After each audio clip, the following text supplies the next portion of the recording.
Hello, squirrels. It's midnight, but might as well say it's 11. We get to turn the clocks back. It says we're 59% through this book already, and we're just, on the second story. Oh my gosh. Alright. What happened to my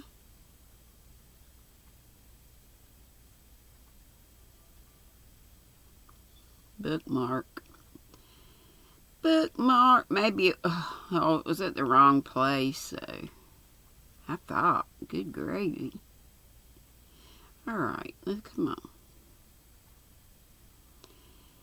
It got put back. Let's see. How we kept Thanksgiving at Oldtown. That's where we are. Alright, now, let's see if I can find my bookmark. Sorry, I thought I was at the right place. Okay, here we go. Here we go. The glories of that proclamation we knew beforehand the Sunday it was to be read, and walked to church with alacrity, filled with gorgeous and vague expectations. The cheering anticipation sustained us through what seemed to us the long waste of the sermon and prayers. And when at last the auspicious moment approached, when the last quaver of the last hymn had died out, the whole house rippled with a general movement of complacency, and a satisfied smile of pleased expectation might be seen gleaming on the faces of all the young people, like a ray of sunshine through a garden of flowers. Thanksgiving now was dawning. We children poked one another and fairly giggled with unreproved delight as we listened to the crackle of the slowly unfolding document. That great sheet of paper impressed us as something supernatural by reason of its mighty size, and by the broad seal of the state affixed thereto. And when the minister read therefrom, by His Excellency the Governor of the Commonwealth of Massachusetts, a proclamation, our mirth was with difficulty repressed by admonitory glances from our sympathetic elders. Then, after a solemn enumeration of the benefits which the Commonwealth had that year received at the hands of divine providence, came at last the naming of the eventful day, and at the end of all the imposing heraldic words, God save the Commonwealth of Massachusetts. And then, as the congregation broke up and dispersed, all went their several ways with schemes of mirth and feasting in their heads. And now came on the week in earnest, in the very watches of the night preceding Monday morning, a preternatural stir below stairs, and the thunder of the pounding barrel announced that the washing was to be got out of the way before daylight, so as to give ample scope and room enough for the more pleasing duties of the season. In the corner of the great kitchen, during all these days, the jolly old oven roared and crackled in great volcanic billows of flame, snapping and gurgling as if the old fellow entered with joyful sympathy into the frolic of the hour. And then, his great heart being once warmed up, he brooded over successive generations of pies and cakes, which went in raw and came out cooked, till butteries and dressers and shelves and pantries were literally crowded with a jostling abundance. A great cold northern chamber where the sun never shone, and where in winter the snow sifted in at the window cracks, and ice and frost drained with undisputed sway, was fitted up to be the storehouse of these surplus treasures. There, frozen solid, and thus well preserved in their icy fetters, they formed a great repository for all the winter months, and the pies baked at Thanksgiving often came out fresh and good with the violets of April. During this eventful preparation week, all the female part of my grandmother's household, as I have before remarked, were at a height above an ordinary state of mind. They moved about the house wrapped in a species of prophetic frenzy. It seemed to be considered a necessary feature of such festivals that everybody should be in a hurry, and everything in the house should be turned bottom upwards with enthusiasm. So at least we children understood it, and we certainly did our part to keep the ball rolling. Moreover, my grandmother's kitchen at this time began to be haunted by those occasional hangers-on and retainers of uncertain fortunes, whom a full experience of her bountiful habits led to expect something at her hand at this time of year. Aunt Lois never had a hearty conviction of the propriety of these arrangements, but my grandmother, who had a prodigious verbal memory, bore down upon her with such strings of quotations from the Old Testament that she was utterly routed. "Now," says my Aunt Lois, "I suppose we've got to have Betty Poganut and Sally Wansamug and old Obscue and his wife and the whole tribe down roosting around our doors till we give 'em something. That's just Mother's way. She always keeps a whole generation at her heels." "How many times must I tell you, Lois, to read your Bible?" was my grandmother's rejoinder, and loud over the sound of pounding and chopping in the kitchen could be heard the voice of her quotations. "If there be among you a poor man in any of the gates of the land which the Lord thy God giveth thee, thou shalt not harden thy heart, nor shut thy hand from thy poor brother. Thou shalt surely give him, and thy heart shall not be grieved when thou givest to him, because that for this thing the Lord thy God shall bless thee in all thy works, for the poor shall never cease from out of the land. Besides these offerings to the poor, the handsomest turkey of the flock was sent, dressed in first-rate style, with Deacon Badger's dutiful compliments to the minister, and we children who were happy to accompany Caesar on this errand generally received a seed cake and a word of acknowledgment from the minister's lady. Well, at last, when all the chopping and pounding and baking and brewing preparatory to the festival were gone through with, the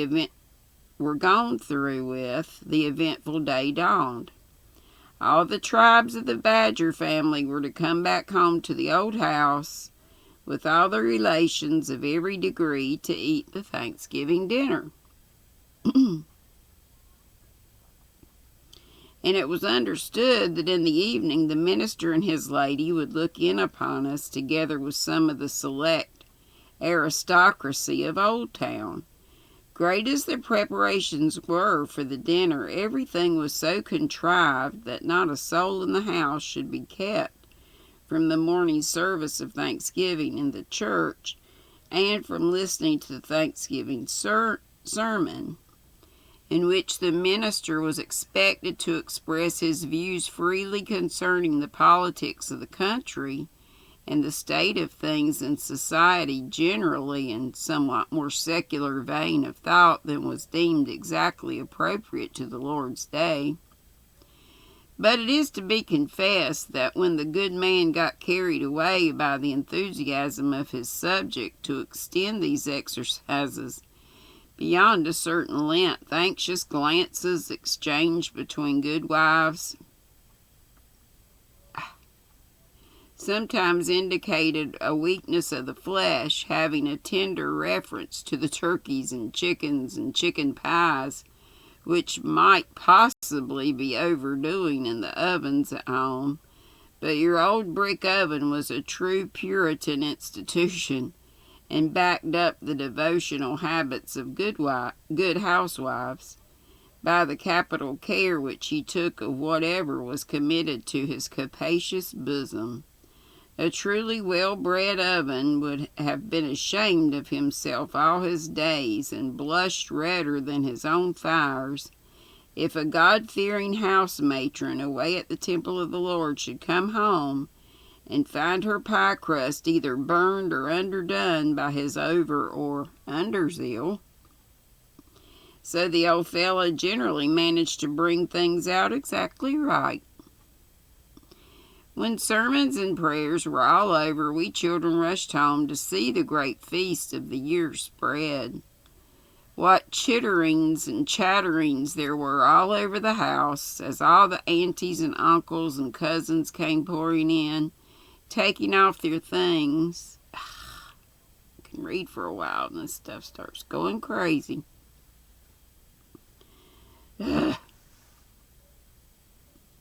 Taking off their things, looking at one another's bonnets and dresses, and mingling their comments on the morning sermon with various opinions on the new millinery outfits, with bits of home news and kindly neighborhood gossip.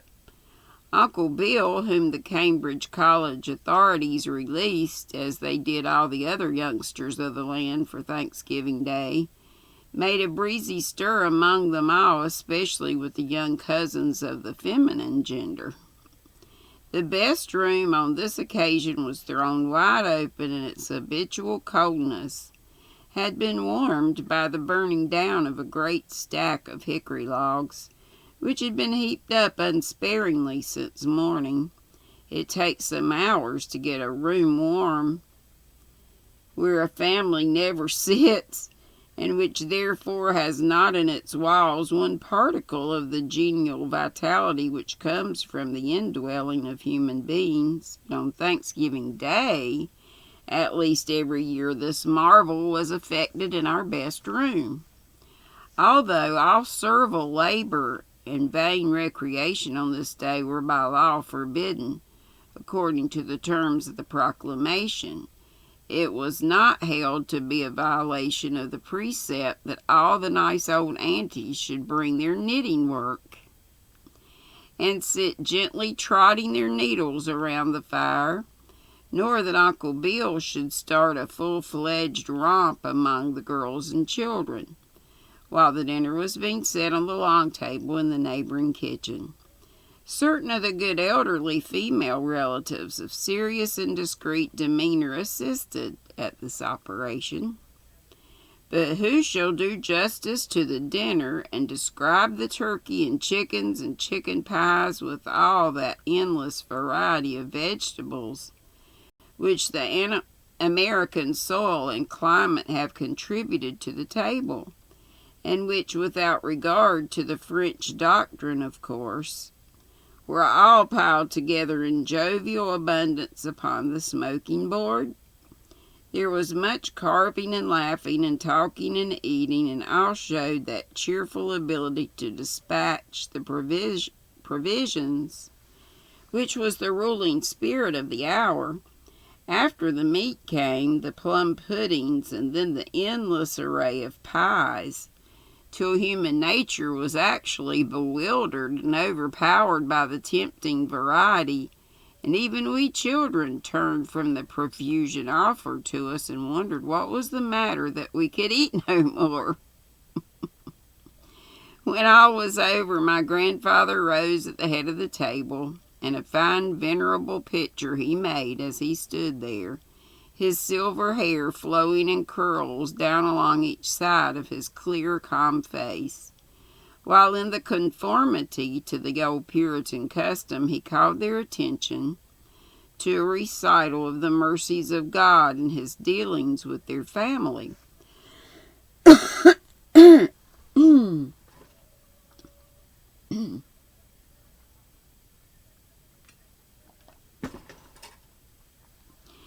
It was a sort of family history going over and touching upon the various events which had happened. He spoke of my father's death and gave a tribute to his memory, and closed all with the application of a time-honored text expressing the hope that as years passed by we might so number our days as to apply our hearts unto wisdom.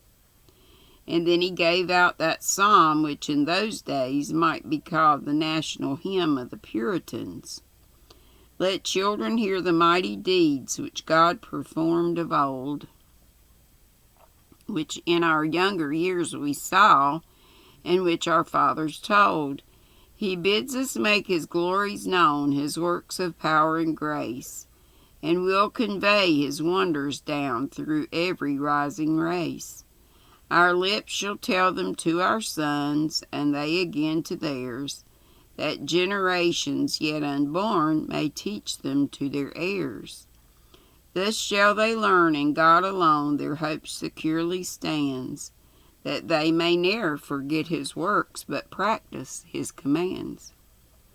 This we all united in singing to the venerable tune of St. Martin's, an air which, the reader will perceive by its multiplicity of quavers and inflections, gave the greatest possible scope to the cracked and trembling voices of the ancients, must be me, who united in it with even more zeal than the younger part of the community. This we all united in singing to the venerable tune of St. Martin's and air. Did I just say that? But there it is again. Yeah, they got it down here twice. Uncle Flakum Sherrill, furbished up in a new crisp black suit, and with his spindle shanks trimly encased in the smoothest of black silk stockings, looked for all the world just like an alert and spirited black cricket. Outdid himself on this occasion in singing counter in that high, weird voice that he must have learned from the wintry winds that usually piped around the corners of the old house.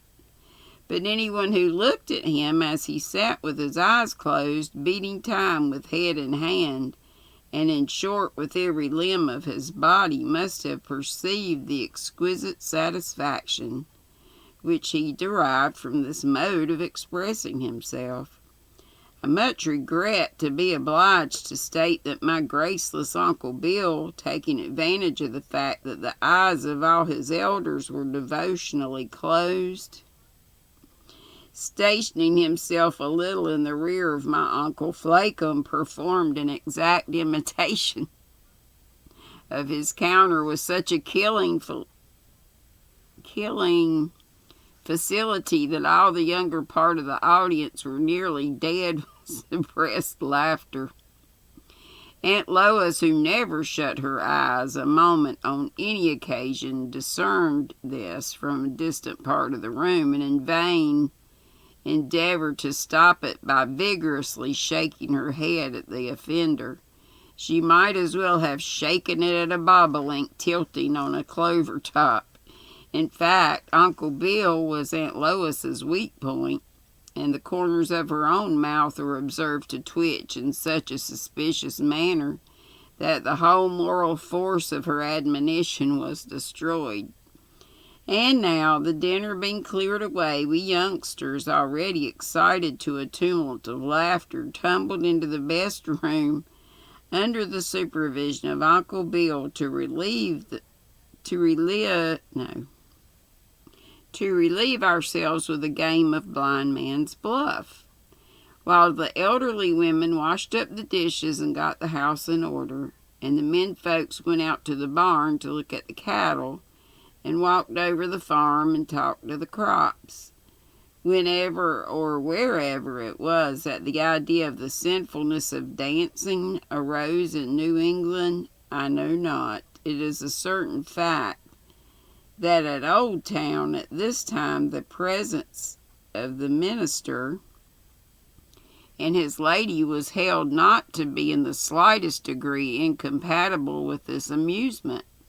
I appeal to many of my readers if they or their parents could not recall a time In New England, when in all the large towns dancing assemblies used to be stately held, at which the minister and his lady, though never uniting in the dance, always gave an approving attendance, and where all the decorous, respectable old church members brought their children and stayed to watch an amusement in which they no longer actively partook, no one looked on with a more placid and patronizing smile than Dr. Lothrop and his lady, as one after another began joining the exercise, which, commencing first with the children and young people, crept gradually upwards among the elders. Of course, the dances in those days were of a strictly moral nature. The very thought of one of the round dances of modern times would have sent Lady Lothrop behind her big fan in helpless confusion, and exploded my grandmother like a full-charged arsenal of indignation. As it was, she stood, her broad, pleased face radiant with satisfaction as the wave of her joyousness crept up higher and higher round her till the elders, who stood keeping time with their heads and feet, began to tell one another how they had danced with their sweethearts in good old days gone by, and the elder women began to blush and bridle and boast of steps that they could take in their youth, till the music finally subdued them, and into the dance they went. "Well, well," quoth my grandmother, "they're all at it so hearty, I don't see why I shouldn't try it myself." And into the Virginia reel she went, amid screams of laughter from all the younger members of the company. So Grandma's dancing the Virginia reel. But I assure you my grandmother was not a woman to be laughed at, for whatever she once set on foot she put through with a sturdy energy befitting a daughter of the Puritans. "Why shouldn't I dance?" she said, when she arrived red and resplendent at the bottom of the set. "Didn't Mr. Despondency and Miss Much Afraid and Miss Ready to Halt all dance together in the Pilgrim's Progress?" And the minister in his ample flowing wig, and my lady in her stiff brocade, gave to my grandmother a solemn twinkle of approbation. As 9 o'clock struck, the whole scene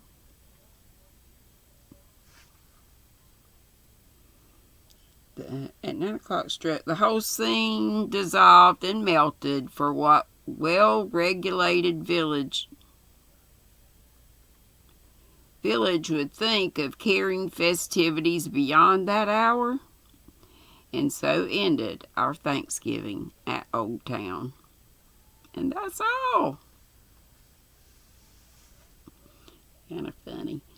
And we'll start reading, tomorrow, a story by O. Henry called Two Thanksgiving Day Gentlemen.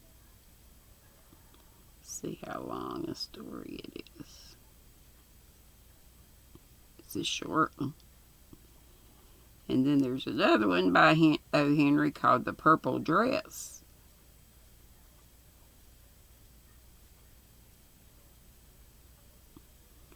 It's kind of short too, so maybe I'll get through 2 of them. We'll see.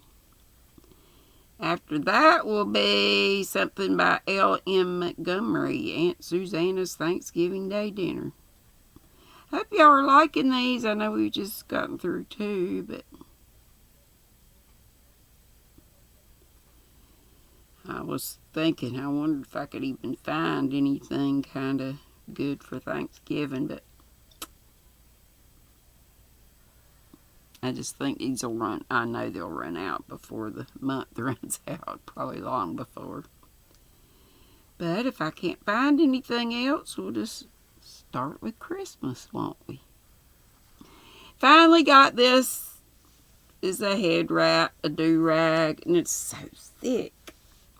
I like it. It's that henna silk.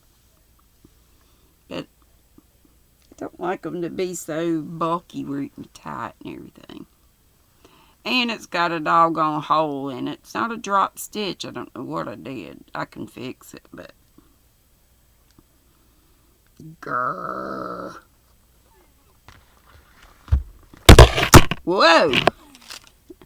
Flexi flips. They're saying, do something with me. Learn to knit socks.